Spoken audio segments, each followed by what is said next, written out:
नमस्कार, आप सभी का हार्दिक अभिनंदन और स्वागत है। हम बात कर रहे थे कल कक्षा में विशेषण की। देखिए, थोड़े से हमारे कल बाधा आ गई थी, लेकिन बाद की कक्षाएं आपकी नियमित रूप से चलती रही। मैं एक बार संक्षेप में वापस ले लेता हूं। देखिए, हम बात कर रहे थे विशेषण की।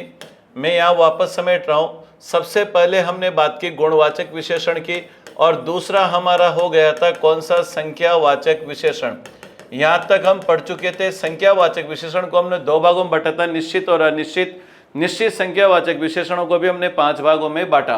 यहाँ तक तो हमारी चर्चा हो चुकी थी। आज हम बात करेंगे तीसरे नंबर पर। तीसरे नंबर पर हम बात कर रहे हैं कौन सा? परिमाणवाचक विशेषण। तीसरे नंबर पर आता है परिमाणवाचक विशेषण।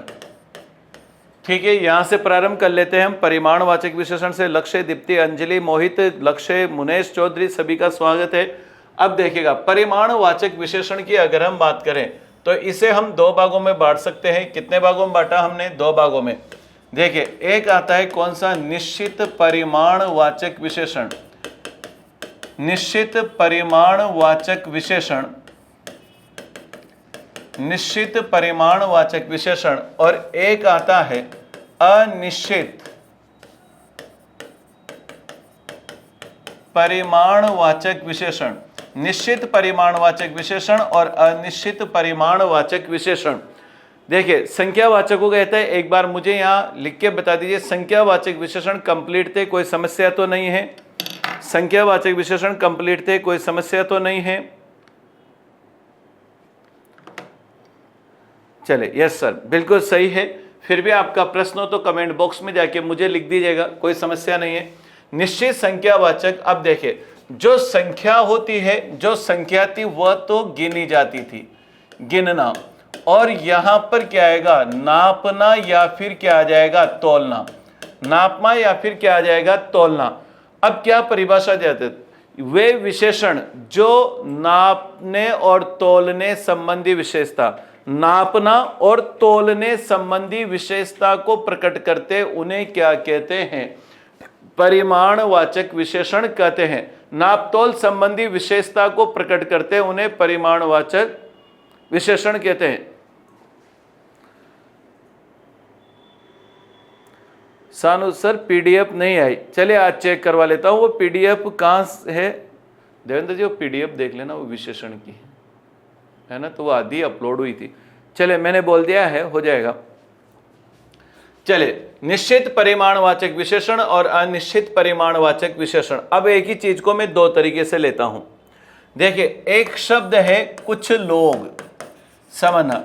एक शब्द है कुछ लोग, और एक शब्द आया कुछ पानी। एक कुछ लोग और एक आया कुछ पानी। बताओ, यहां कौन सा विशेषण होगा? संख्यावाचक होगा या परिमाणवाचक होगा? संख्यावाचक होगा या परिमाणवाचक? और मुझे यहां बताइए, यहां कौन सा होना है? संख्यावाचक होना है या परिमाणवाचक होना है? बताए, पहले इसमें बताए, पहले प्रश्न में बताओ, कुछ लोग किस में आएगा? बताओ, लोग गिने जा सकते हैं। जो गिने जा सकते हैं, बताओ वो किस में आना है? संख्यावाचक में। जो गिने जा सकते हैं वो किस में आएंगे? संख्यावाचक में। अब देखो, कुछ यहां भी विशेषण है और कुछ यहां भी विशेषण है, लेकिन एक ही विशेषण का प्रयोग 2 जगह किया गया। तो इसका पता कैसे चलेगा? इसका पता चलेगा कि विशेषता किसकी बताई गई। इसका पता चलेगा कि विशेषता किसकी बताई गई। अब बताओ, पानी को गिना नहीं जाता है, पानी को गिना नहीं जाता है, नापा तोला ही जाता है। 1 लीटर 2 लीटर, यूं थोड़ी कहते 4 पानी देना। तो बताओ, ये यहां कौन सा हो जाएगा? परिमाणवाचक हो जाएगा। यहां कौन सा हो जाएगा? परिमाणवाचक हो जाएगा। ठीक है, यहां तक स्पष्ट है? बिल्कुल सही उत्तर। अब देखिए, इसी से आगे हम देखते हैं निश्चित परिमाणवाचक विशेषण और अनिश्चित परिमाणवाचक विशेषण को लेते हैं। अब देखिए, निश्चित परिमाणवाचक में क्या आएगा? जैसे 1 लीटर दूध, 1 लीटर दूध, 1 लीटर। अब देखो, 1 लीटर को क्या किया गया? दूध को नापा तोला जाता है। नापा तोला गया, तो बताओ ये क्या है? 1 लीटर। जैसे 2 इंच वर्षा, 4 मीटर कपड़ा, 3 किलो केले। अब यहां पर देखिएगा आप, ये क्या है, अब इन चीज को देखिए, दूध कितना है 1 लीटर, कितनी वर्षा, कितना कपड़ा, कितने किलो केले। अब देखिए ये सब नाप माप और तौल की बात करते हैं। अगर यहां भी भ्रम होने लगे, आपको यहां भी भ्रम होने लगे, तो देखो दूध कैसे दिया जाता है, नाप के दिया जाता है, वर्षा इंच में होती, कभी नहीं कहते जल अवार्ड में तो 4-5 वर्षाएं हुई, हमारे कोटा में तो 1-2 ही नहीं हुई, ऐसे कभी नहीं कहते। हम ये कहते हैं बहुत वर्षा कम वर्षा। बताओ, कपड़ा भी नाप तोल के दिया जाता है, केले भी ऐसे होते हैं। तो यहाँ किलो, अब केले की बात हम कल कर रहे थे, तो हमने देखा था कि केले जो है वह गिन के भी दिए जा सकते हैं। तो 4 केले 8 केले तो संख्यावाचक में आ जाएंगे, लेकिन किलो आ गए तो बताओ फिर वह किस में जाएंगे। तो ये कौन से है, निश्चित परिमाणवाचक विशेषण में गिने जाएंगे। अब देखिएगा, कुछ चाय, आपके मन में जो प्रश्न आएंगे उनका उत्तर मैं दूंगा। यहां पर हमने लिखा कुछ चाय। अब देखिए कुछ चाय, थोड़ा बहुत, बिल्कुल सही है, कुछ चाय। अब कुछ चाय, अब बताओ, कुछ संख्यावाचक में भी आ सकता है, परिमाणवाचक, लेकिन चाय नाप तोल के दी जा सकती है। कैसे दी जा सकती है, नाप तोल के ही दी जा सकती है। नाप के देते हैं ना, बताओ, यहां लीटर से नापा, हम बाजार में जाते हैं तो हाफ और कप को से नापा जाता है, वह निश्चित ग्राम नहीं होता, लेकिन कप से नापा जाता है, तो वह नापने का एक इकाई हो जाती है, नापने की। तो बताओ कुछ चाय। ऐसे शब्दों में देखिए, बहुत पानी गिरा, बहुत पानी गिरा। बताओ कम वर्षा हुई, वर्षा किस में आएगी, परिमाणवाचक में आएगी। वर्षा किस में आएगी, परिमाणवाचक में, नापी तोली जाती है। कम वर्षा हुई, चाय परिमाण में, बिल्कुल सही। कुछ चाय हुई, बहुत पानी हुआ, कम वर्षा हुई, ये सब किस में आने हैं। तो यहां पर अगर आप देखें, ये किस में आने हैं, परिमाणवाचक में आने हैं। तो परिमाणवाचक कौन सा हो गया, निश्चित हो गया कि अनिश्चित हो गया। अब देखिए मैं आपसे एक प्रश्न और पूछता हूं, 5 मीटर भी इसमें, इतना सारा पानी फैल गया, इसमें क्या है, इतना सारा पानी। अब देखिए इतना सारा पानी फैल गया। अब देखिए पानी नापा तोला जाएगा, पानी को कभी हम यहां पर, तो इतना सारा, इसकी कोई निश्चित संख्या नहीं, इतना सारा। बताओ कमरे में तो एक बाल्टी गिर भी जाए तो इतना सारा होता है, और अगर तालाब टूट जाए तो वहां भी इतना सारा होता है। मानसून से इतनी बाढ़ आई नदियों में, इतना सारा पानी हो गया, तो कोई निश्चित संख्या। तो यहां मोहित सिंह राठौर लिखते हैं कि यहां पर बताओ ना, थोड़ा नाश्ता। अब देखो नाश्ते को गिना नहीं जाता है, अरे इतना सा लाया क्या, इतना संख्यावाचक तो नहीं आएगा, परिमाण में आता है। तो वहां पर एक अखंड जमीन, बिल्कुल एक अखंड जमीन, यहां पर किस में आएगा, अनिश्चित में, कोई सीमा नहीं है उसकी। तो ध्यान रखिएगा, यहां पर निश्चित परिमाणवाचक और अनिश्चित परिमाणवाचक की बात की जाती है। हजारों लोग, सौरभ मंडावत लिखते हैं कि सर हजारों लोग तो गिने जा सकते हैं, तो संख्यावाचक हजारों आगे, तो अनिश्चित, तो हजारों लोग किस में चले जाएंगे, अनिश्चित संख्यावाचक विशेषण में चले जाएंगे। किस में चले जाएंगे, अनिश्चित संख्यावाचक विशेषण में चले जाते हैं। चले उत्तर आपके आ रहे यहां पर। अब देखिए मैं कुछ प्रश्न पूछता हूं, मतलब जमीन को नाप लिया जाता है, आलोक शर्मा जी बिल्कुल सही है, यहां तक इनके कोई उपभेद नहीं होते हैं। अब देखिए कुछ मैं लिख रहा हूं यहां पर, उदाहरणों को आप बहुत शांतिपूर्वक समझिएगा। यहां पर देखते हैं, और घी लाओ, देखना उदाहरण, और घी लाओ, पहला उदाहरण, और घी लाओ। यहां पर बताइए, पहला उत्तर दीजिएगा, और घी लाओ, अनिश्चित परिमाणवाचक, ये इसमें क्या आएगा, और। यहां पर देखिएगा, समुच्चय बोधक अव्यय का प्रयोग, अनिश्चित परिमाणवाचक विशेषण के रूप में हुआ है। बताओ और क्या है, समुच्चय बोधक अव्यय है ना, दो शब्दों वाक्यों को जोड़ने का कार्य करते हैं, लेकिन और, अब इसको समझना कैसे है। आपने सही उत्तर दिया कि ये अनिश्चित परिमाणवाचक है। ये कौन सा है? अनिश्चित परिमाणवाचक है। अब देखो घी क्या है? संज्ञा है, द्रव्यवाचक संज्ञा है। घी को तोला ही जाता है, तोला गया तो परिमाणवाचक। और घी लाओ, घी की क्वांटिटी बताया जा रहा है। तो यहां पर आपने देखा होगा कि हम खाना खा रहे होते हैं, कहीं जिम रहे होते हैं, पंगत लगी हुई है, जमीन को हम संख्या में नहीं परिमाण में, गज में या फिट में नापते हैं, गज या फिट में नापते हैं, इसलिए ये परिमाणवाचक में ही आएगा।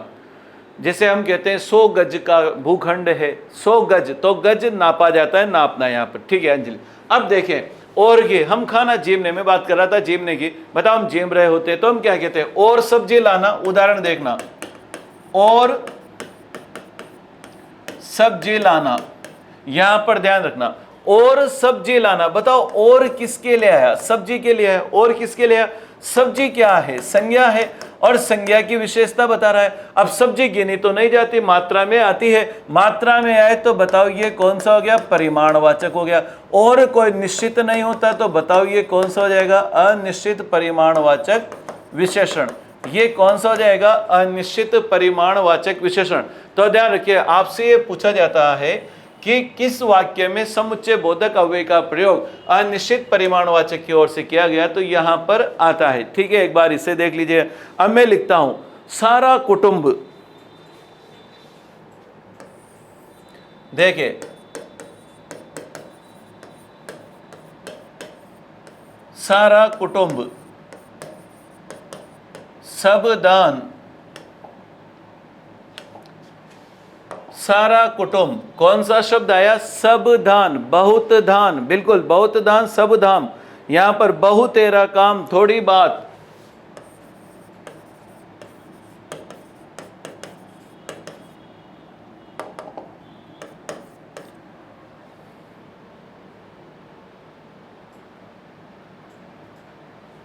अब देखिए यहां पर अगर हम देखें तो इनको देखेगा, कौन सा है? सारा, सब, बहु तेरा। ये बहु तेरा हम दैनिक जीवन में बोलते हैं, बहुत के अर्थ में, बहुत एरा, बहुत एरा। सारा, सब, बहु तेरा ये आते हैं। अब देखो कुटुंब, सारा कुटुंब, अब सारा कलम बात, पैसों को किस में गिनेंगे? संख्यावाचक में। पैसे तो संख्यावाचक ही होते हैं, जैसे 100 रुपए तो 100 गिने जा सकते हैं। अब देखिएगा यहां पर आया सारा कुटुंब सब। मैंने कल कहा था चाहे सकल आए, चाहे संपूर्ण आए, चाहे समस्त आए, चाहे सर्व आए, चाहे सभी आए, ये किस में गिने जाते हैं? अनिश्चित में गिने जाते हैं। किस में गिने जाते हैं? अनिश्चित में। इसलिए सब कभी कभी तो ऐसा लगता है कि यार निश्चय में आना चाहिए। बहुत धन, प्रदीप कॉम्पिटिटर लिख रहे हैं कि बहुत धन किस में आएगा? देखो धन का अर्थ किससे लगाया जाएगा? अगर हम यहां बात करें बहुत धन, अब धन मात्रा में आता है, कितनी मात्रा? इतना धन, इतना धन कहते हैं, तो यहां पर धन। लेकिन अगर रुपए की बात आ जाए जो गिना जा सकता है, तो धन, इतना सारा धन, तो इतना सारा कहते हैं, आपने देखा होगा ना, आपने तोपले में आएगा तो इस तरह से अनिश्चित में आएगा। बिल्कुल सही। अब देखिए अगर यहां लिख दिया जाए इतना सारा पानी, जैसे भी यहां आया था इतना सारा पानी, बताओ यहां भी सारा आ गया ना, संपूर्ण के अर्थ में आ गया, तो ये भी किस में गिना जाएगा? अनिश्चित में गिना जाएगा। किस में गिना जाएगा? अनिश्चित में गिना जाएगा। अब देखो एक और अनिश्चित का उदाहरण लिख रहा हूं मैं, वह है, देखिए ढेरों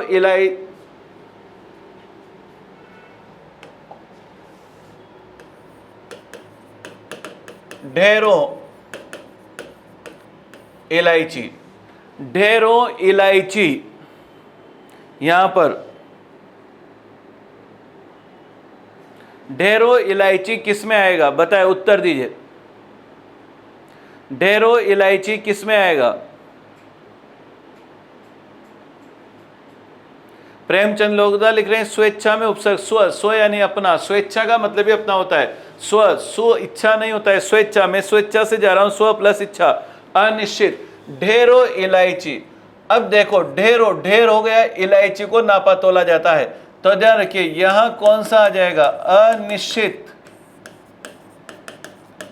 परिमाणवाचक। आप बाजार में जाएंगे तो इलायची को कैसे दिया जाता है, इलायची को यहां पर दिया जाता है। अब मैं एक और चीज पूछता हूं, उत्तर देना।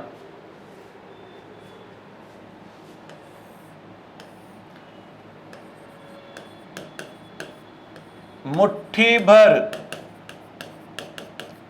अनाज निश्चित अनिश्चित, ए बी, उत्तर दीजिए। आपने भिखारी को मुट्ठी भर अनाज दिया, आपने भिखारी को मुट्ठी भर अनाज दिया, अनिश्चित परिमाणवाचक। यह आपने उत्तर दिया कौन सा, अनिश्चित परिमाणवाचक। मुट्ठी भर अनाज, मुट्ठी भर अनाज।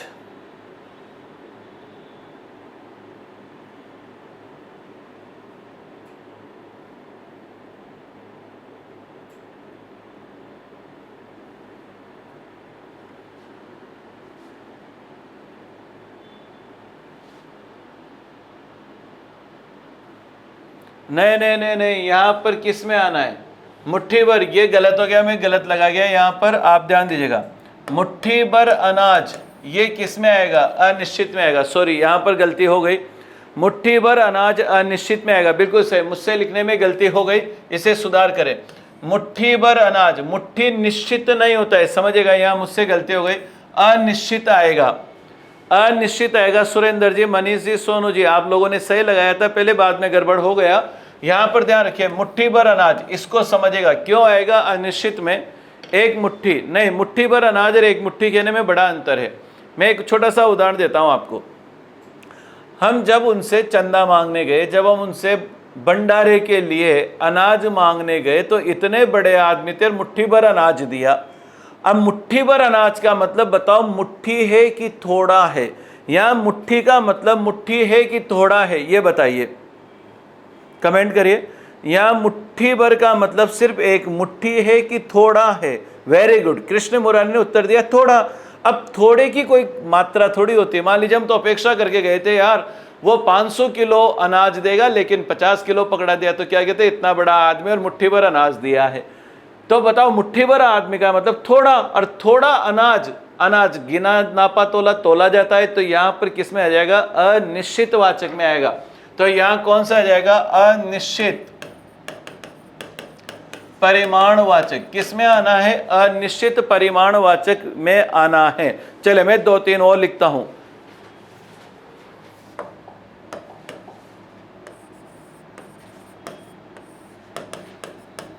बहुत सा लाभ,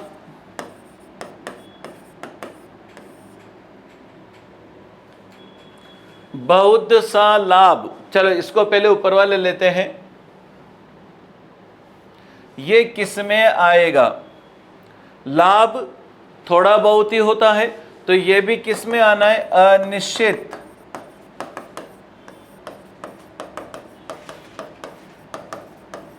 परिमाणवाचक विशेषण में, अनिश्चित परिमाणवाचक विशेषण में, बिल्कुल सही। और ये जितने भी उदाहरण मैंने आपको लिखे हैं, ये जितने भी उदाहरण मैंने आपको लिखे हैं, ये कामता प्रसाद गुरु की पुस्तक में दिए हुए हैं। ये सारे उदाहरण किस में दिए हुए हैं, कामता प्रसाद गुरु की पुस्तक में दिए हुए हैं। तो ध्यान रखिए, पहला आया संख्यावाचक, दूसरा आया परिमाणवाचक, पहला हमने पढ़ा गुणवाचक, दूसरा संख्यावाचक, और तीसरा आया कौन सा, परिमाणवाचक विशेषण। चले मुझे एक बार कमेंट करके बता दीजिए, परिमाणवाचक विशेषण समझ में आ गया।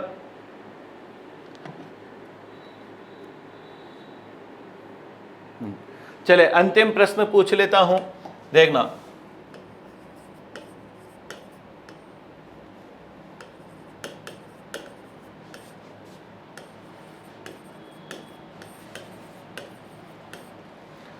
बताओ एक ही है कि अलग अलग है, एक ही है कि अलग अलग है, अलग अलग है। बताओ यह भी विशेषण है और यह भी विशेषण है, वह भी विशेषण है और यह भी विशेषण है। बताओ आदमी गिने जा सकते हैं और दूध नापा तोला जाता है, तो बताओ ये तो कौन सा हो जाएगा, ये कौन सा हो जाएगा, परिमाणवाचक। ये तो कौन सा हो जाएगा, परिमाणवाचक। और अनिश्चित तो होना ही है। और बताइए, सॉरी, यहां पर आदमी तो गिने जा सकते हैं, आदमी तो गिने जा सकते हैं, ये तो कौन सा है, संख्यावाचक। गिना, जो गिना जा सकता है बताओ वो तो संख्यावाचक। तो बताइए ये तो कौन सा हो जाएगा, अनिश्चित संख्यावाचक। जो गिना जा सकता है वो तो अनिश्चित संख्यावाचक। और दूध नापा जाता है तो ये कौन सा हो जाएगा, परिमाण में आ जाएगा, परिमाण में। और ये कौन सा हो जाएगा, अनिश्चित परिमाणवाचक विशेषण। फिर मैं आपसे टेस्ट लूंगा ही सही, तो उसमें अपने को और पता निदाली का कल की अभी तक। भारती जी अभी डालेंगे, अभी क्लास में सिस्टम काम आता रहता है। जैसे सिस्टम ये बोर्ड से ही निकलेगी पीडीएफ, निकाल तो ली थी लेकिन वो किसी कारण से एक पेज छूट गया, तो वो जैसे 1 बजे क्लास खत्म होगी इसी में से पेन ड्राइव लगा के निकालनी है। चले आगे बढ़ते हैं, यहाँ तक सारा हो गया। अब आगे बढ़ते हैं, तो देखिए अपने पास कौन सा हो गया, पहला हो गया गुणवाचक, दूसरा संख्यावाचक, तीसरा परिमाणवाचक। अब देखिए यहां पर आता है, इसी से आगे अगर हम देखें, कुछ शब्द का प्रयोग सर्वनाम व विशेषण दोनों में होता है। देखिए कुछ शब्द का प्रयोग सर्वनाम व विशेषण दोनों में होता है।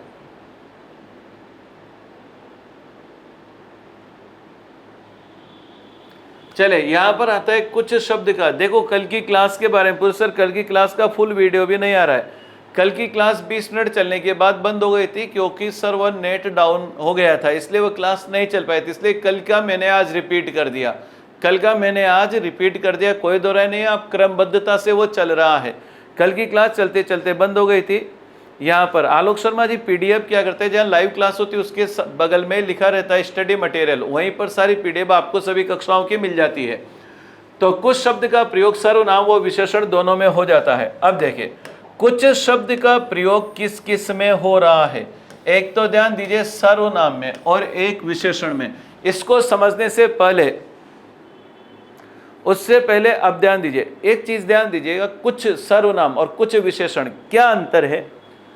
सर्वनाम की परिभाषा है संज्ञा के स्थान पर, संज्ञा के स्थान पर जो आए वो सर्वनाम है, और विशेषण संज्ञा सर्वनाम की क्या बताता है, विशेषता बताता है। अब देखिएगा क्या है, एक उदाहरण लिखता हूं।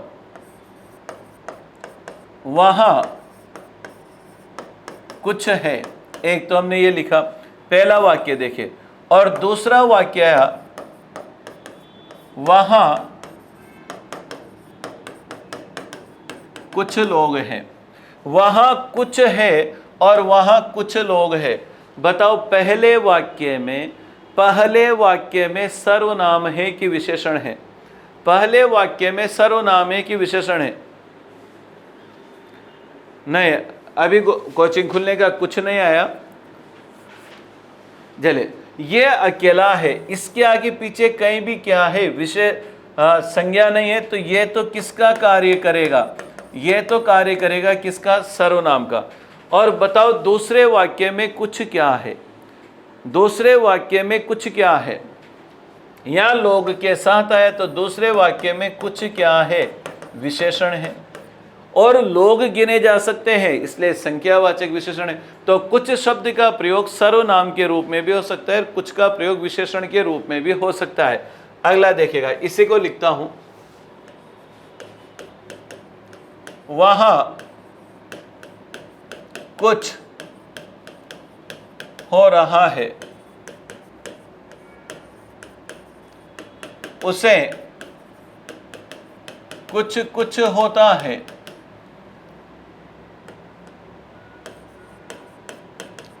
वहां कुछ छात्र खड़े हैं। वहां कुछ वर्षा हुई है। पहला वाक्य, दूसरा वाक्य, तीसरा वाक्य और चौथा वाक्य। ठीक है, 4 वाक्य हैं। यहाँ कुछ, यहाँ कुछ कुछ, यहाँ कुछ और यहाँ कुछ।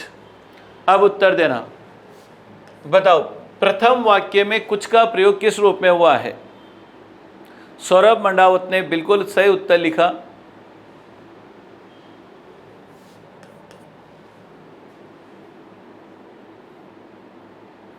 चले, पहले वाक्य में कुछ का प्रयोग किसके रूप में हुआ? सर्वनाम के रूप में। क्यों अकेला आया? कुछ किसी वस्तु के लिए नहीं आया। तो ध्यान रखिए, पहला तो विशेषण है, दूसरे पहले में सर्वनाम है, अकेला ही आया। अब दूसरे में देखो, कुछ कुछ यहां पर क्या है? यह भी सर्वनाम है, यह भी क्या है? सर्वनाम है। चलो, तीसरे में क्या है? तीसरे में क्या है? तीसरे का उत्तर दीजिए। तीसरे में क्या है? कुछ किसके लिए है? छात्रों के लिए। अब बताओ, ये विशेषण है, कौन सा विशेषण है? तीसरे में कौन सा विशेषण है? संख्यावाचक है कि परिमाणवाचक है? तीसरे में कौन सा विशेषण है? संख्यावाचक है कि परिमाणवाचक है? संख्यावाचक। निश्चित है कि अनिश्चित है? तो यहां पर तीसरे में कौन सा आया? अनिश्चित।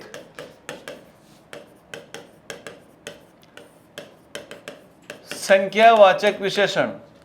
और चौथे में बताओ, चौथे में बताइए, अनिश्चित संख्यावाचक विशेषण की परिमाणवाचक विशेषण? चौथे में बिल्कुल अनिल कुमार जी सही उत्तर आया। अनिश्चित। वर्षा, तो यहां पर अनिश्चित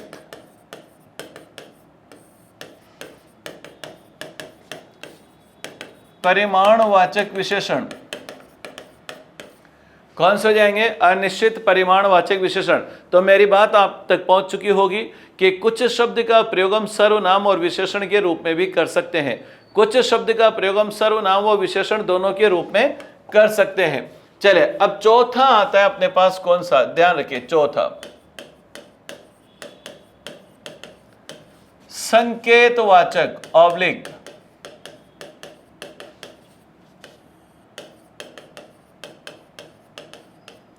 सार्वनामिक विशेषण। यह थोड़ा सा ध्यान रखिएगा, ठीक है ना? अब थोड़ा समझना है, महत्वपूर्ण ढंग से समझिएगा। संकेतवाचक ऑब्लिक सार्वनामिक विशेषण। संकेतवाचक ऑब्लिक सार्वनामिक विशेषण देखिए किसे कहा जाता है? परिभाषा देखिए,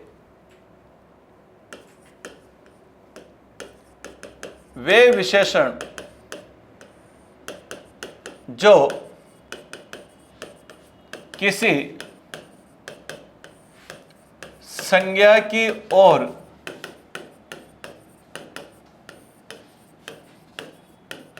संकेत करते हैं, उन्हें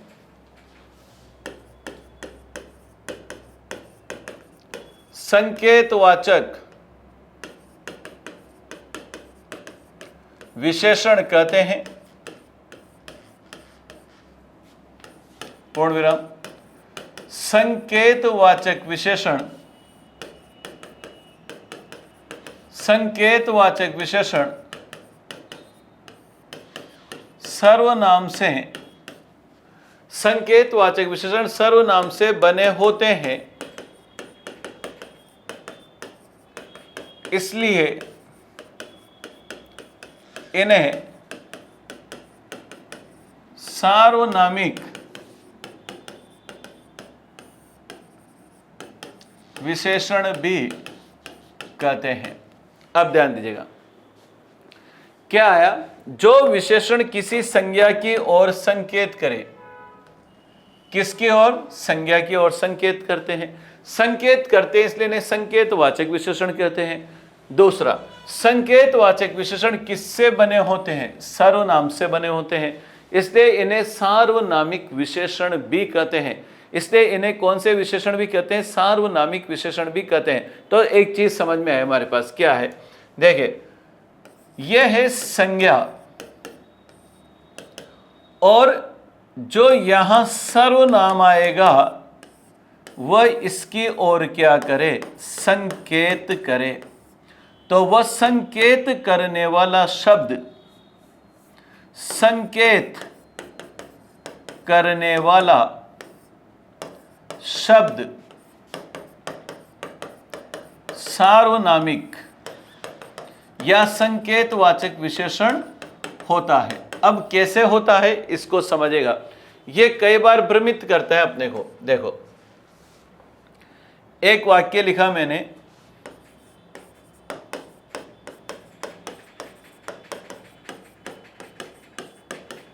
लड़का दौड़ रहा है।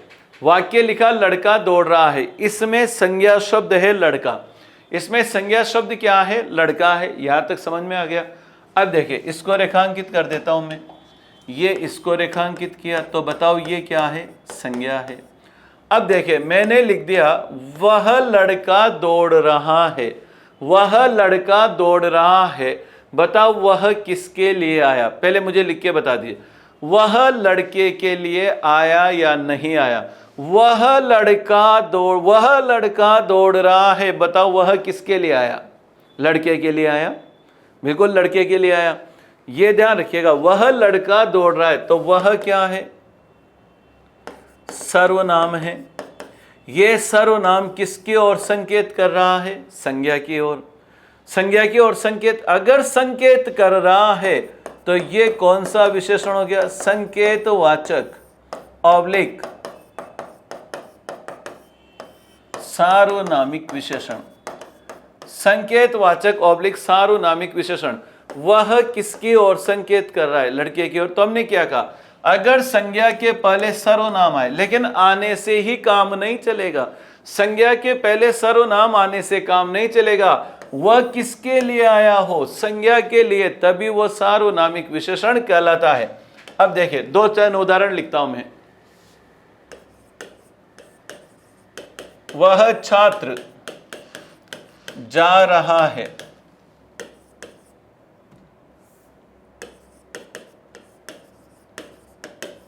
इस लड़के को पढ़ने दो, उन लोगों को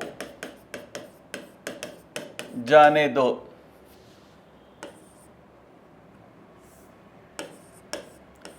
इन बच्चों को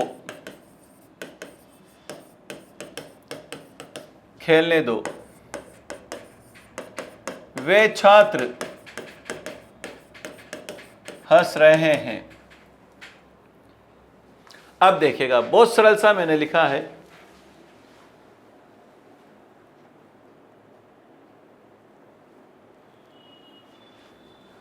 चले, यहां पर अगर हम देखें तो यहां पर क्या आता है? देखो, छात्र, लड़के, लोगों, बच्चों और छात्र, ये क्या है? सर्वनाम। समझना, मैंने 4-5 उदाहरण एक साथ लिखे हैं। अभी सरल ढंग से हम चल रहे हैं, आगे देखिएगा। अब इसको उस कुर्सी पर मत बैठो। चले, विद्यार्थी ने एक वाक्य लिखा है,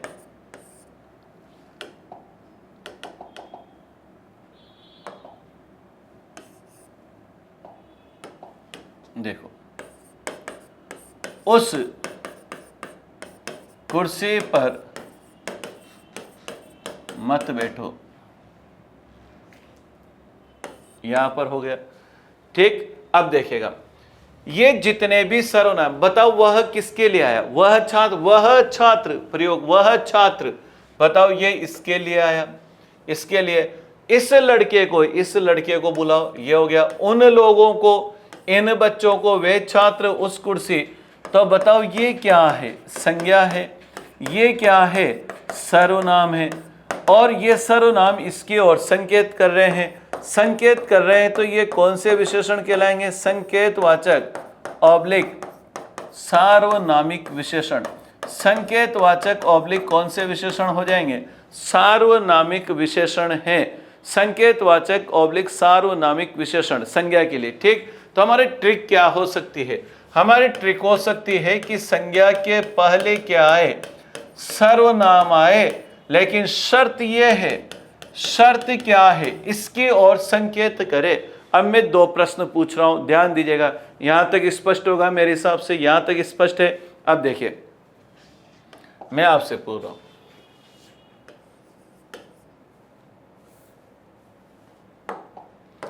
वाक्य देखिएगा।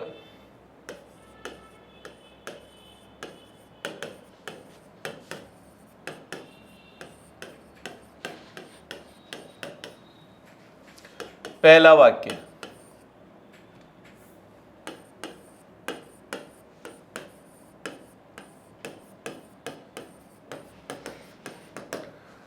बताइए किस वाक्य में प्रश्न देखिए,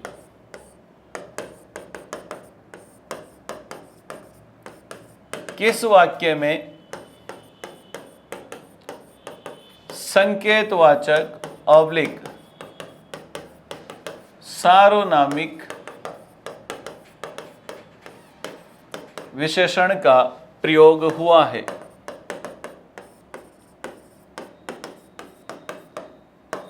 पहला है 1 में, दूसरा है 2 में, सी है 1 व 2 में, डी है दोनों में नहीं। चले उत्तर दीजिए, आराम से समझ के उत्तर दो आप मुझे।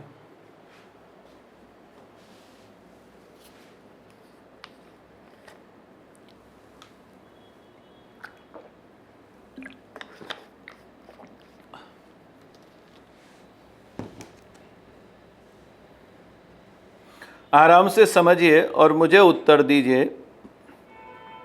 कि किसमें हो रहा है। आप उत्तर दीजिए, आराम से समझ, उसकी ओर संकेत होना चाहिए। अभी सही उत्तर नहीं आ रहे हैं, कोई ए लिख रहा है, कोई बी लिख रहा है।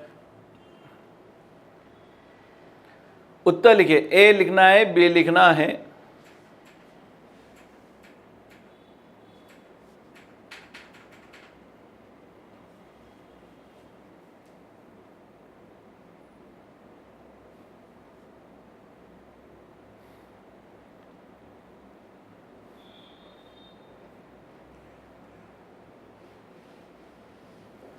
चले देखते हैं, मैं यही इंतजार। अब चलो एक एक प्रश्न पूछता हूं।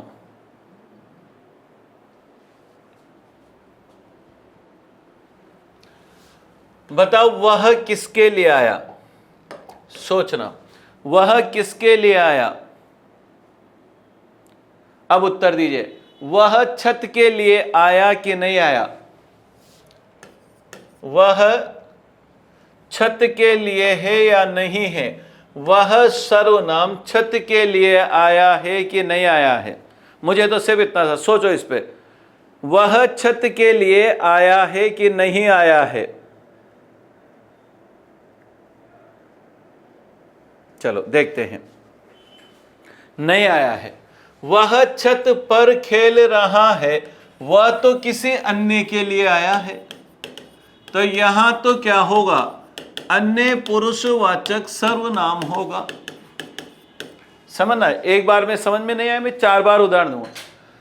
वह छत पर खेल रहा है, वह छत पर खेल रहा है, वह खेलने वाला तो कोई और है, उसके लिए आया है। वह छत पर खेल रहा है, तो वह खेलने वाले के लिए आया है, छत के लिए नहीं आया है। वह छत पर खेल रहा है, तो खेलने वाले के लिए आया वह। यहां पर उत्तर देना, तो वह अन्य। अब दूसरे में देखो, वह छत हमारी है, वह छत अब आया ये यहां पर इसके लिए, इसकी ओर क्या कर रहा है? संकेत कर रहा है, इसलिए यहां पर क्या होगा? संकेतवाचक विशेषण। और संकेतवाचक विशेषण किससे बने हैं? सर्वनाम से, इसलिए यहां पर क्या होगा? सार्वनामिक विशेषण होगा। ठीक, दोनों। वहां मेरी गाड़ी है, वह मेरी गाड़ी है, अभी करूंगा मैं संज्ञा। लेकिन देखो, बिल्कुल संज्ञा होने से काम नहीं चलेगा, उसकी ओर क्या करे? संकेत करे। दूसरा उदाहरण, तो इसका सही उत्तर क्या होगा? दूसरा सही है, यहां पर बी आंसर सही है। चलो 2 उदाहरण लेता हूं, और उदाहरण देखिए। वह पुस्तक खरीद रहा है, वह पुस्तक पढ़ रहा है, वह पुस्तक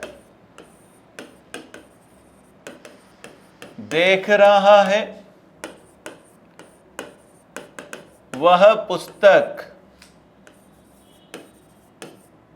बहुत बड़ी है। A, B, C, D।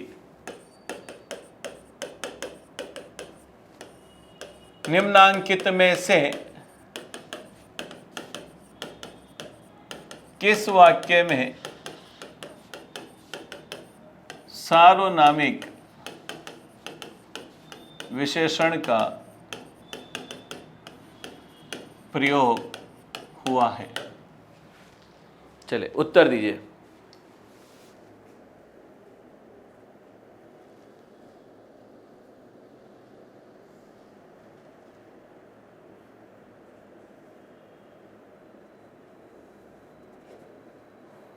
क्या बात है, सबके उत्तर एक साथ सही आए, सबके उत्तर एक साथ सही है।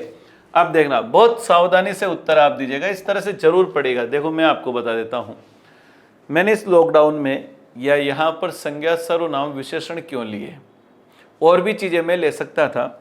मैंने संज्ञा सर्वनाम विशेषण इसलिए लिए क्योंकि अभी पर्याप्त समय है, आप इन चीज़ों को समझ सकते हैं। 20 से 25 घंटे इन कक्षाओं में लगते हैं। क्यों? क्योंकि क्या होता है, विद्यार्थी संधि, उपसर्ग, प्रत्यय, समास, पर्यायवाची, एकल शब्द ये तो पढ़ चुका होता है, वहां रटा भी जा सकता है, लेकिन यह पूरा ही समझना है। एक ही चीज 3 तरह से आक्रमण करती है, एक ही चीज 3 तरह से आक्रमण करती है। अब देखो क्या आया यहां पर, वह पुस्तक पढ़ रहा है, वह कोई पढ़ने वाला अलग है, वह पुस्तक खरीद रहा है, पढ़ रहा है, वह भी अलग है, वह पुस्तक देख रहा है, वह भी अलग है, और वह पुस्तक बहुत अच्छी है, वह किसके लिए आया? पुस्तक के लिए। इसलिए सही उत्तर क्या होगा? डी होगा। सही उत्तर क्या होगा? डी होगा। यहां पर यह आया। अभी मैं इसको यहां समाप्त नहीं कर रहा, अब देखिएगा,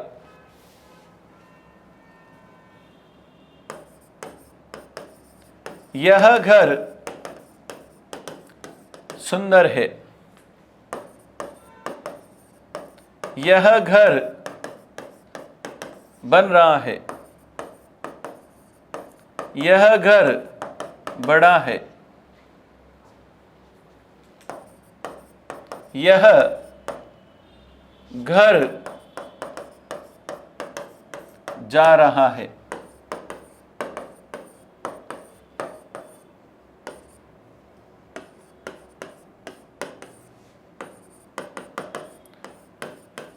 भिन्न उदाहरण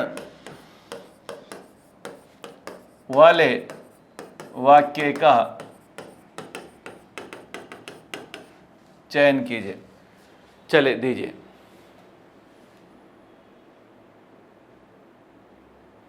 क्या बात है, बिल्कुल सही उत्तर आए हैं।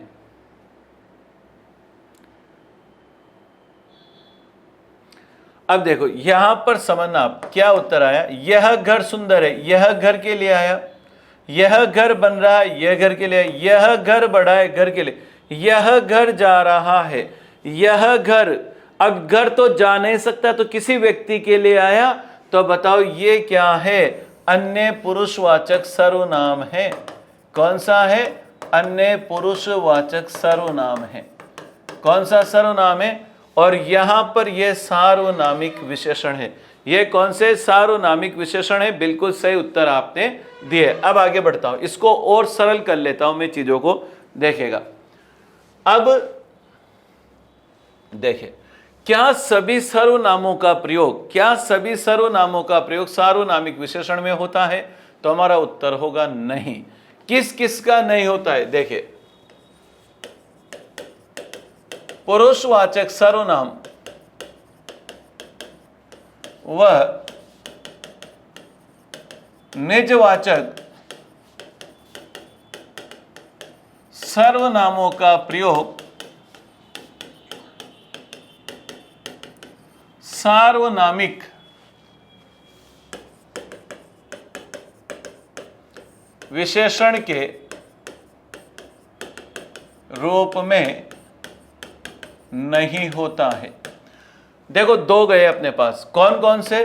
पुरुषवाचक सर्वनाम और निजवाचक सर्वनाम, निजवाचक सर्वनाम, तो 1 और 2 बाहर गए तो 6 में से कितने गए? 2 गए। तो बताओ सिर्फ कितने बचे? 4। तो बताए कितने बचे? 4। अब कितने पुरुषवाचक हो गए? तो पुरुषवाचक गए, निजवाचक गए, तो 6 सर्वनाम में से 2 गए, तो कितने बचे? 4। अब कौन कौन से बचे? तो देखो, एक तो बचा कौन सा? निश्चयवाचक सर्वनाम। एक कौन सा बचा? निश्चयवाचक सर्वनाम। पहला ये देखिए। दूसरा कौन सा बचा निश्चयवाचक के बाद? अनिश्चयवाचक। अनिश्चयवाचक सर्वनाम। यहां पर बचा अपना कौन सा? निश्चयवाचक। तीसरा बचा प्रश्नवाचक सर्वनाम और चौथा बचा कौन सा? संबंधवाचक सर्वनाम। संबंधवाचक सर्वनाम। अब इन सर्वनामों का प्रयोग हम विशेषण के रूप में कर सकते हैं। तो सार्वनामिक विशेषण कितने प्रकार के हो गए? 4 प्रकार के। निश्चयवाचक सर्वनाम, अब इनके आगे तो इन्हें सार्वनामिक विशेषण के रूप में बना सकते हैं। तो निश्चयवाचक सर्वनाम, अब इनका प्रयोग हम किसके रूप में करेंगे? सार्वनामिक विशेषण।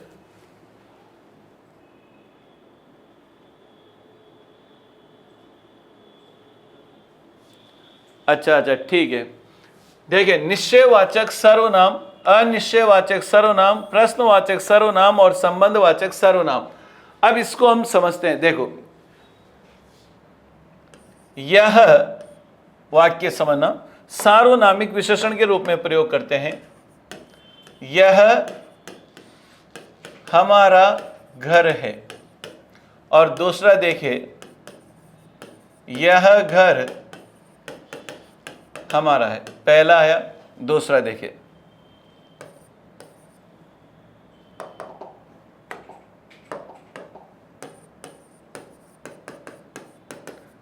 दरवाजे पर कोई खड़ा है।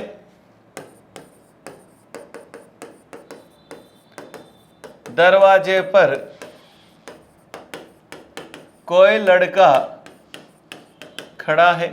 2 यहां पर देखिए।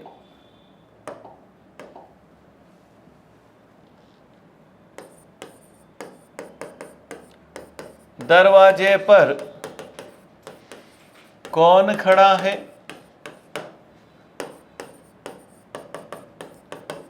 दरवाजे पर कौन लड़का खड़ा है? अगला देखिए,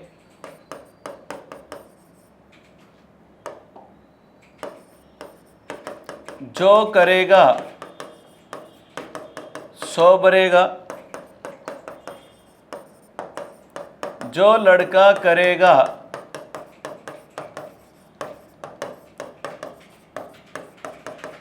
बरेगा। यहां पर देखिए, अब इन चारों उदाहरणों को आप देखिए। अब देखिए, सर्वनाम में इसका प्रयोग, इस निश्चयवाचक सर्वनाम का प्रयोग हम किस रूप में भी कर सकते हैं? सार्वनामिक विशेषण के रूप में। सार्वनामिक विशेषण, इसका प्रयोग हो गया किसके रूप में?